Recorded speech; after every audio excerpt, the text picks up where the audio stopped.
Well, Jeremy, since you did such a great time producing last week, guess what? You get to produce again this week! No, I can't. I won't go through that again. Hey, Story, it won't export. What do you mean it's not exporting? We need to export the show now! Where's the producer? I'm on it!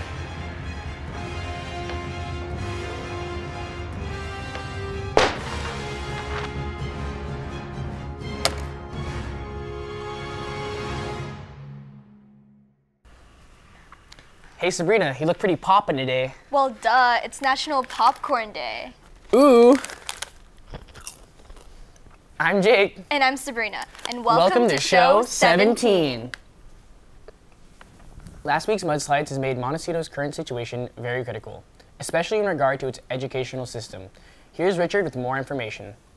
Amidst all of this destruction, Montecito is finally recovering. The 400 students at the Montecito Union Elementary finally returned to class this past Thursday, thanks to the help of the Santa Barbara City College, the Santa Barbara Zoo, and the Moxie Museum for providing portable learning sites. You know, when Santa Barbara City College learned that they were looking for a site, we, without hesitation, said yes, and, you know, you're welcome to come here. And our staff has been working through the weekend up to through this week to help, you know, move them into some space here at the college so that they can start classes. Everybody comes together to help support one another. So certainly here at the college, our staff from IT to facilities to administration have all been helping get them set up, whether it's with Wi-Fi and copiers. And, you know, our first priority is just to let them know that they're in a safe space and that there's lots of people here that care about them and want them to have some sense of normalcy back to their lives and some routine. As of January 14th, there are 20 people dead and 3 that are still missing. 17-year-old John Canton, 28-year-old Fabiola Benitez Calderon, and 2-year-old Lydia Satitepa, who lost both her brother and father to the mudslides. But despite all of this chaos, hundreds of people gathered by candlelight in Santa Barbara to mourn the loss of life suffered in the mudslides that overwhelmed Montecito. If you have any information about these cases or need to report a missing person, please call the number on screen. Stay safe, Apaches. Did you sign up for SMW's annual blood drive? Well, if you did and turned in your form, don't forget to make your way to the North Gym on Monday for your blood extraction. Trump's presidency has been very interesting to say the least. It's been filled with many promises and reforms, and Jacob's here to recap what Trump has done for his first year in office. Donald J. Trump was put into office as the 45th President of the United States on January 20th, pledging that he will put America first. A week after he was sworn in, he passed a travel ban preventing citizens of 6 different countries to travel to the United States for 90 days. On June 1st, he withdrew the United States from the Paris Agreement, a convention that unites all nations into a common cause to combat climate change. 2 months later, he threatened North Korea, which quoted, "They will be met with fire and fury like the world has never seen if they continued their missile tests." On December 22nd, he signed a $1.5 trillion tax cut.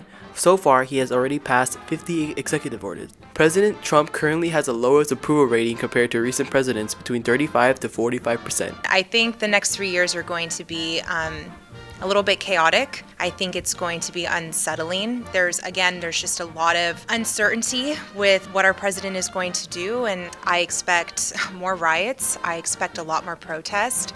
So where there's bad, there's also good. I think it's really going to help to unite our country in a lot of ways to kind of fight more evil things that are happening right now. So I think it is going to be a time of panic and a time of chaos, but also in a weird sense, a time of unity as well. I hope I get to see you guys around in the next 3 years, Apaches. This has been Jacob. Back to you guys in the studio. Are you supportive of women's rights, civil liberties, and justice for all? Then join in on the Los Angeles Women's March. This Saturday on January 20th from 9 a.m. to 4 p.m. they need our support at Pershing Square Park. Find out more information on the location and how to RSVP by using this link down below. If you have any questions, you can email Emmy at womensmarchla.org. Happy marching! Though the semester has just begun, it seems as if this group of students never takes a break from their academics. Let's hear from Trevor and Nick showcasing the speech and debate team with Academic Corner. How are your academics coming along, Apaches? This is Trevor here, bringing you the speech and debate team on Academic Corner. Speech and Debate is an academic team that competes in events concerning speaking, poetry, debating, interpretation, and presentation. Speech and Debate Team is one of the largest academic teams on campus, and one of the unique things about this team is you can explore many different interests. No matter what event you choose, we all have the opportunity to connect with one another on this team. This past weekend, we competed at the James Logan Invitational, which was a nationwide competition, and although it was a really competitive competition, we had several people move on to quarterfinals, semifinals, and finals. Next week, they have the spring debate tournament, and the week after, they have the spring varsity individual events. If you want to see all these speech debaters in action, we have Speech Follies March 22nd through the 24th in the lecture hall at 7 p.m. So buy tickets from us. And if you want to be on this amazing team, we have tryouts in May. To support this team, please make sure to come to Speech Follies on March 22nd. Don't have any plans tonight? Well, now you do. Tune in to watch our comedy show Lights Out tonight at 7. The phrase, "it's not a drill," may not be taken so seriously after what happened in Hawaii last week. Let's go to Bradford for the details. Oh my gosh, Miss. Just kidding. Over the weekend, the island of Oahu was misinformed. An emergency alert rang all phones and televisions at 7 a.m. Hawaii Standard Time. Citizens immediately panicked and chaos erupted. It took a good 13 minutes before the Hawaii Management Agency was able to post on social media that the alert was a hoax. However, the damage had been done, as many people on the island had completely believed this and posted all over the internet. A day later, President Trump acknowledged the situation, praising the Hawaiian officials for handling the situation well and assuring nothing like this will ever happen again. At first, I really didn't think that it was real. It was honestly, it was kind of just helplessness because living in Hawaii, we already know that there's nowhere to go, We have hikes that have the bunkers in it, but there's no real designated place for, safety. Hopefully something this severe doesn't happen again. This has been Bradford. Back to you guys in the studio. The semester has just begun. I'm already tired. Really? Maybe you just need a break. Oh, hi, Apaches. Here at ApacheNewsAPN.org, we cut the mumbo jumbo from the interwebs and dive straight into the action. Here you can watch the archive shows, Lights Out, and documentaries. On the About page of ApacheNewsAPN.org, you can see the many people who make the show great. Last but not least, watch APN live streams on ApacheNewsAPN.org. And remember, ApacheNewsAPN.org is the only place to watch our live streams. Visit today! Fudge at Sherman. Whatever Kenny said. Sleep. Sleeping all day, every day. There we go. Sleeping at home. Being really lazy. Story of my life. Probably Rohith. Cooking. Sleeping. What's homework? I want to give up. I don't really have problems with senioritis. I get the same money whether they show up or not. If you're looking for a volunteer opportunity, look no further. Methodist Hospital is looking for dependable, compassionate, and available students to help around the hospital. The application can be found on the link down below. You must be 14 years or older and not a senior in high school. You and only you can turn in your application by Thursday, February 1st from 4:30 to 6 p.m. in the hospital's north lobby. When there's a friend in need, we step up to help them out. But what will we do if our planet is in need? Here's the first installment of our 4-part environmental sustainability documentary. In the fast-paced setting of our lives, it can be easy to lose sight of the little things that keep us connected.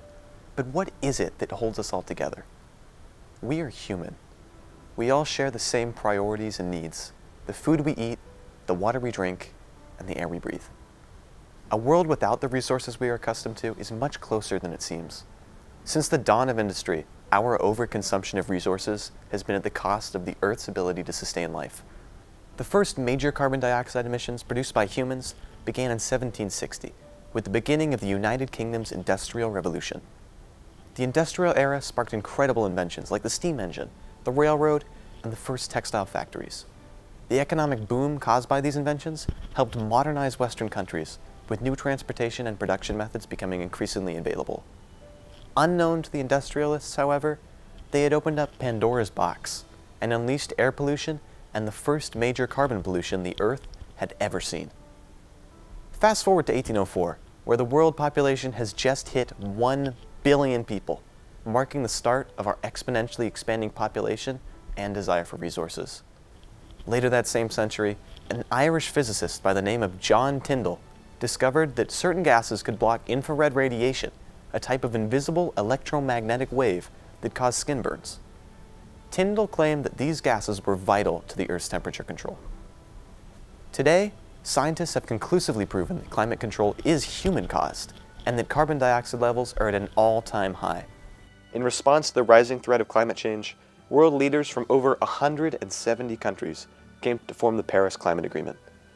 Member countries determine, plan, and report their contributions to mitigating global warming. I was so disheartened when President Trump withdrew us from the Paris Climate Agreement. I felt that we gave up our leadership in the world. You know, the people of the world look to the U.S. as ones that will do the right thing, that will lead us into a better world for everybody. And yet, he took us out of there. And that led us to be one of the few, one of only 3 countries at the time, to not be part of the Paris Climate Agreement. The facts are in, and the truth hurts. But the way forward is open if we so choose to take it. Ew! What's wrong with how you look? No, it's not me, it's this backdrop. I'm glad it's almost time for it to leave. You can still submit your photos for the new backdrop as long as they have AHS and 300 DPI and have at least 1920 by 1080 resolution. The winner will be announced by March 2nd and will receive a $50 Amazon gift card. Good luck, Apaches. No need to fear, a new security guard is here. Alone is bringing us another teacher feature. Think you got what it takes to drive around in a cool golf cart? Well, think again, because being a security guard is a little more than that. I've been coaching here for the last 3 years. I coach varsity football. I'm defensive coordinator. Just recently got the security job. Pretty much supposed to secure the campus, make sure gates are closed, make sure things are where they're supposed to be, and make sure, you know, everybody is in place. You see me around, you come say hi. If you need anything, I'm here. Hopefully next time you see Coach Lance, it isn't in the dean's office. In the meantime, this has been Alana. Stay out of trouble, Apaches. Hey Jake, how was your soccer game this week? Why ask me? We can ask Sports! What's up, Apaches? Our sports teams have been killing it, and we're bringing you this week's highlights on Apache Sports.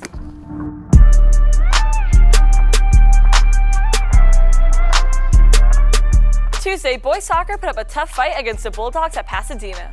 Arcadia tried their best to match Pasadena's offense and aggression, but only managed to up them in their defense. They had close kicks to the goal, but couldn't get past, which created a tense field.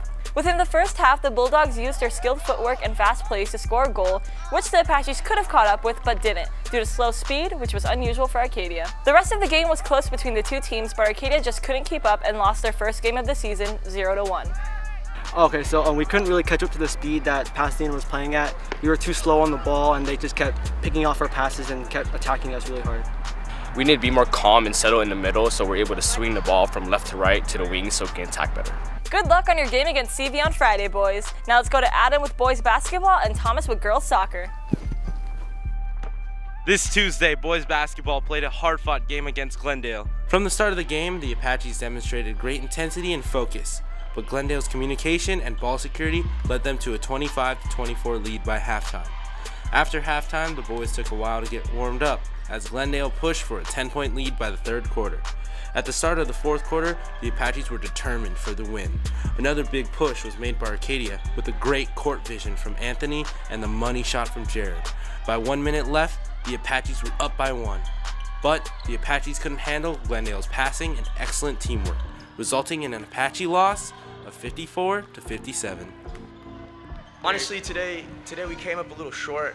You know, we're thinking of the game as a whole rather than taking it piece by piece and play by play. We're thinking too far ahead of us. Like, we have all the stability, we have the teamwork, and we have the connections, but we just got to take the game piece by piece. Yeah, piece by piece, like a puzzle, bro. Great game, boys. Better luck next time.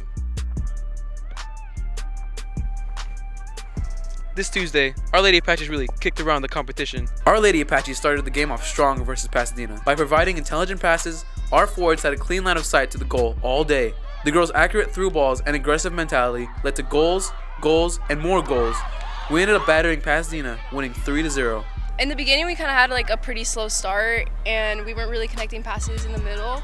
But in the second half, we were able to connect more. We're just working hard in practice, putting in effort, and we're hyping it up for CV on Friday. Falcons King! Falcon King! Great job, ladies. Back to you guys in studio. Watch the live stream. Watch the live stream.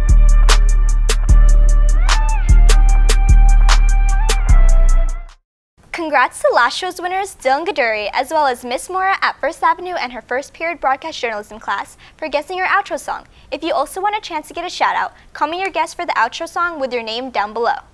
Make sure to check out all of our social medias listed down below. And check out our Apache News live stream of girls soccer at 3:30 on our new website. This has been Jake. And this has been Sabrina. Have a poppin' rest of your day, Apaches.